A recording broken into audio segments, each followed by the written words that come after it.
Hello दोस्तों, आपका video में एक बार फिर से स्वागत है। दोस्तों अभी हमारे पास है एक स्प्लेंडर BS6 बाइक और इस बाइक में मैंने सर्विस का A to Z काम किया। चूहे ने बहुत सारे तार काट रखे थे जो मुझे सर्विस के टाइम पर दिखे यहाँ पर सीट के नीचे। अभी गाड़ी पैक कर दी है, लेकिन मैं वीडियो में आपको समझाना चाहूँगा कि अगर आपके साथ ऐसी प्रॉब्लम कभी भी होती है तो ज़्यादा आपको परेशान होने की ज़रूरत नहीं है, ज़्यादा परेशान ना होना पड़े और फॉल्ट का जल्दी से सॉर्ट आउट आप कर सकें। दोस्तों मैंने सर्विस किया था इसकी, और सर्विस करने के बाद में जो जितने भी यहाँ पर इंडिकेटर के तार और बैकलाइट के तार, मतलब होल्डर जो होता है बैकलाइट का, वहाँ से एकदम चूहों ने जड़ से काट दिया था तार। तो सारा कुछ सही करके एक बार फिर से लगाया। उसके बाद मैं गया बाइक की धुलाई करवाने, धुलाई करके लाया, वहाँ गाड़ी स्टार्ट हो गई बढ़िया। उसके बाद में फिर लेकर आया, जब कस्टमर को दिया तो आधा किलोमीटर गया और वहाँ पर बाइक हमारी जो है कि खड़ी हो गई, स्टार्ट नहीं हो रही थी। तो वहाँ पर मैं गया, फ्यूज चेंज किया, उसके बाद में गाड़ी फिर स्टार्ट हो गई और मैंने फिर गाड़ी को दे दिया। तो दोस्तों उसके बाद में वो फिर थोड़ी दूर गया, फिर गाड़ी में वही हाल, फ्यूज कट गया। तो दोस्तों काफ़ी ज़्यादा मैं परेशान हो गया था कि इसका फॉल्ट कैसे सही किया जाए, क्या किया जाए। काफ़ी ज़्यादा देखा इधर उधर, लेकिन मुझे कहीं कुछ समझ में नहीं आया, क्योंकि उस टाइम मैं जल्दी में था, कस्टमर भी जल्दी में था। फिर अभी दोस्तों मैंने गाड़ी खड़ी करवा ली है काफ़ी देर से, और इसमें सब कुछ चेक किया। तो दोस्तों मुझे यहाँ पर फॉल्ट मिला है क्योंकि इसका फ्यूल पंप 3 फेस का होता है ना, तो फ्यूल पंप का जो बीच वाला वायर है वो बॉडी से टच कर रहा था, वो छिला हुआ था एकदम। जहाँ पर टंकी में उसकी कपलर लगाई जाती है वहीं पर छिला हुआ था। अभी मैं दिखा नहीं पा रहा हूँ क्योंकि वीडियो भी बना रहा था और गाड़ी भी खोल रहा था, लेकिन मैं आपको समझाया ज़रूर दे रहा हूँ। कभी अगर होता है ऐसे तो आप जितने भी 12 वोल्ट के सप्लाई वाले पॉइंट हैं जो खुले होते हैं, जिन पर टेप नहीं लपेटा होता है, तो वहाँ आप उन सारे पॉइंट को पहले शुरुआत में चेक करें, खासकर जो 12 वोल्ट के हैं। और दोस्तों इसमें एक ख़ास बात यह है ना कि अगर फ्यूज़ तो यहाँ बहुत, मतलब 3 फ्यूज़ लगे हैं, 2 यहाँ पर लगे हैं और एक ये वाला है। दोस्तों इसका पैनल हटा लेते हैं और इसके बारे में थोड़ी सी जानकारी आपको देते हैं। दोस्तों हमारा ये वायर जो है ये सीधा हमारा बैटरी से जुड़ा हुआ है। उसके बाद में जब यहाँ पर फ्यूज लगता है, ये फ्यूज हम लगाते हैं, तो यहाँ इस वायर से सप्लाई इस वायर में आती है, रेड पे येलो। और ये हमारा वायर जो है, मतलब ये बैटरी से आता है, बैटरी से सप्लाई इसमें आता है, और यहाँ पर फ्यूज में आकर फ्यूज से घूम करके रेड पे येलो में आता है सप्लाई। फिर ये वायर कहाँ के लिए चला जाता है वो मैं आपको बताने वाला हूँ। ये वाला वायर हमारा वैसे तो जाता स्विच के लिए है, लेकिन ये यहाँ भी आता है। अभी मैं इसकी कपलर, दोस्तों मैंने यहाँ पर RR यूनिट की कपलर हटा ली है, और यहाँ भी देख सकते हैं ये रेड पे येलो पट्टी। तो यहाँ पर दोस्तों कंफ्यूज होने वाली बात नहीं है। जब यहाँ से ये वायर निकलता है तो यहाँ पर सीधे आता है इस जगह पर, और यहाँ पर जॉइंट में होकर यहाँ से सीधे यहाँ पर सीधे स्विच में आ जाता है। ये देख पा रहे होंगे आप, यहाँ स्विच में आया हुआ है। और स्विच में जब हम स्विच ऑन कर दे, जब ऑफ़ करते हैं तो सप्लाई इसमें होती है, और जब हम ऑन करते हैं तो सप्लाई इस वाले वायर से आउटपुट निकलने लगती है, इग्निशन स्विच से। तो दोस्तों ये वाला वायर हमारा बैटरी का है जो फ्यूज पे काम करता है। अगर ये वाला फ्यूज, अगर मतलब जहाँ से ये वायर आया हुआ है, कहने का मतलब जो यहाँ पर 15 एम्पियर का फ्यूज लगा हुआ है, अगर ये कट करता है बार बार तो फिर गाड़ी की पूरी सप्लाई ठप हो जाएगी, ना फ्यूल पंप चलेगा, ना हॉर्न इंडिकेटर, कुछ भी नहीं काम करेगा। तो दोस्तों यहाँ पर जो देख रहे हैं, यहाँ पर जो देख पा रहे हैं,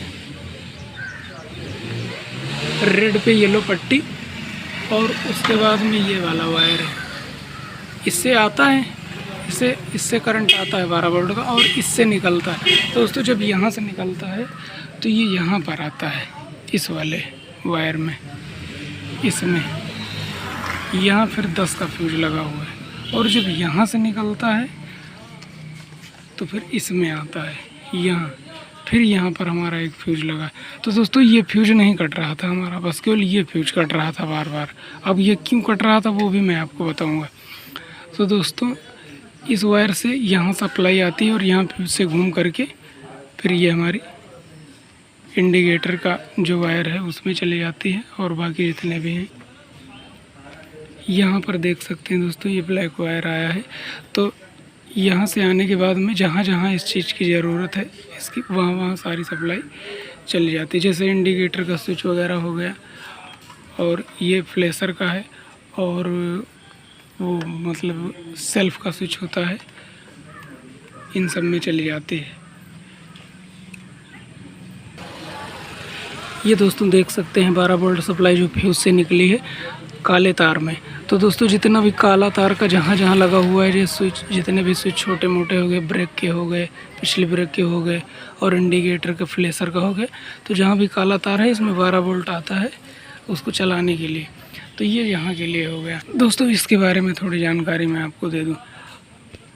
यहाँ पर थोड़ा कंफ्यूज होने वाली बात होती है, बहुत सारे भाई लोग थोड़ा कंफ्यूज हो जाते हैं। इसमें कंफ्यूज होने की ज़रूरत नहीं है दोस्तों। यहाँ पर जब हमारा चार्जर काम करता है, ये हो गया हमारा येलो वाला लाइट का, और वाइट वाला हो गया हमारा चार्जिंग का। तो जब ये दोनों अंदर जाएंगे, और ये वाला हो गया अर्थिंग का। तो इसमें दोस्तों कुल 1 2 3 4 5 पिन लगे हुए हैं। तो इसमें ये भी डबल है और ये अर्थिंग का भी डबल है। डबल से कोई मतलब नहीं है, ये जहाँ के लिए गया है इसलिए यह डबल है। तो दोस्तों इसके बारे में मैं थोड़ी जानकारी दे दूँ। यहाँ पर जो येलो वायर है, ये सीधा मैग्नेट से आया हुआ है। जो वाइट है ये भी सीधा मैग्नेट से आया है चार्जिंग के लिए। और फिर यहाँ से इनपुट लेकर ये इसके ज़रिए आउटपुट निकाल देता है। तो यहाँ से क्या होता, उल्टा करंट। अभी जब हम चेक कर रहे थे तो बैटरी के सहारे चेक कर रहे थे, गाड़ी स्टार्ट तो थी नहीं हमारी, तो वो तो 12 वोल्ट की है ही। तो वहाँ से सीधे करंट यहाँ तक आ रहा था, मैंने चेक किया था, इसलिए मैं आपको बता रहा हूँ। तो क्योंकि अभी गाड़ी नहीं स्टार्ट, इसमें आ रहा था। लेकिन जब हमारी गाड़ी स्टार्ट हो जाएगी तो यहाँ से 12 वोल्ट निकलना शुरू हो जाएगा। तो एक वायर हमारा स्विच के लिए चला जाएगा, अभी मैंने आपको दिखाया है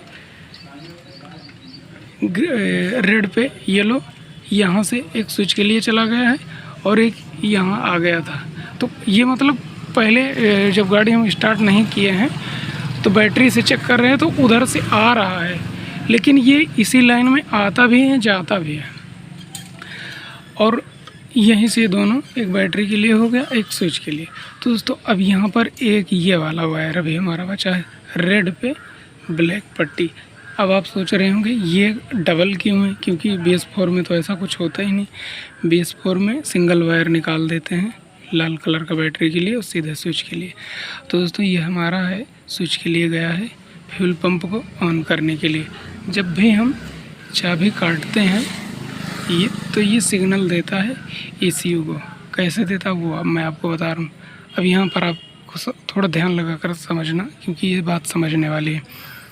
मैंने अभी आपको बताया जब गाड़ी स्टार्ट नहीं रहती तो इस वाले वायर में करंट मतलब 12 वोल्ट की सप्लाई आती रहती है। कहाँ के लिए? स्विच के लिए। जब स्विच काटेंगे तो आगे काम करेगा, क्योंकि बैटरी तो काम कर रही है ना, उसका सप्लाई यहाँ तक बनी हुई है, स्विच से लेकर यहाँ तक बनी हुई है जब तक गाड़ी खड़ी है, जब तक स्टार्ट नहीं हो रही। जब स्टार्ट हो जाएगी तो यहाँ से डिस्चार्ज होना शुरू हो जाएगा, आउटपुट निकलेगा। ठीक, इसमें भी वही सेम पोजीशन है। अगर गाड़ी स्टार्ट नहीं है तो इसमें भी 12 वोल्ट की सप्लाई आती रहती है।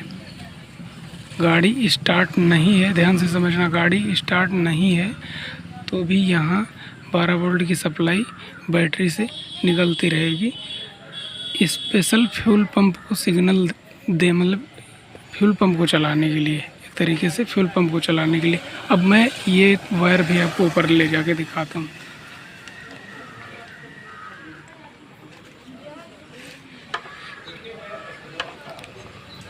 ये यहाँ पर देख सकते हैं, इस वाले ये वाला वायर जो है RR यूनिट से आया हुआ है, ये वाला। तो यहाँ से आया है और जब हम चाबी ऑन करते हैं तो तुरंत हमारा सिग्नल इस वायर से मतलब जो 12 वोल्ट की सप्लाई है एक प्रकार से, वो सीधे ECU में चली जाती है। और ECU हमारा क्या करता है, चाबी ऑन करते ही सीधे फ्यूल पंप को चला देता है। अब वहाँ फ्यूल पंप में आपको ये तार नहीं देखने को मिलेंगे, ये केवल ECU तक जाएंगे। उसके बाद में वहाँ पर 3 फेस की मोटर, मतलब 3 फेस की मोटर लगी हुई है और मोटर के लिए 3 फेस वायर आए हुए हैं, जिसमें से एक वायर बीच का जो था चॉकलेटी पे पीला, वही तार छीला हुआ था, वही तार बॉडी पे टच कर रहा था, जिसकी वजह से हमारे फ्यूज बार बार कट जा रहे थे। तो दोस्तों मेन पॉइंट हमारा ये था कि जब हम गाड़ी धुला दिए थे और वो उसमें पानी पड़ गया तो गाड़ी का फ्यूज बार बार उड़ जा रहा था। तो काफ़ी देर चेक करने के बाद में दोस्तों ये फॉल्ट मिला है। तो अगर आपके साथ कभी भी ऐसी प्रॉब्लम होती है दोस्तों, जहाँ भी टेप नहीं लगा हुआ है वहाँ पर आप चेक करिए, खासकर 12 वोल्ट की सप्लाई, जैसे कि लाल वायर में और लाल पे पीली पट्टी हो, या फिर ब्लैक वायर में, या फिर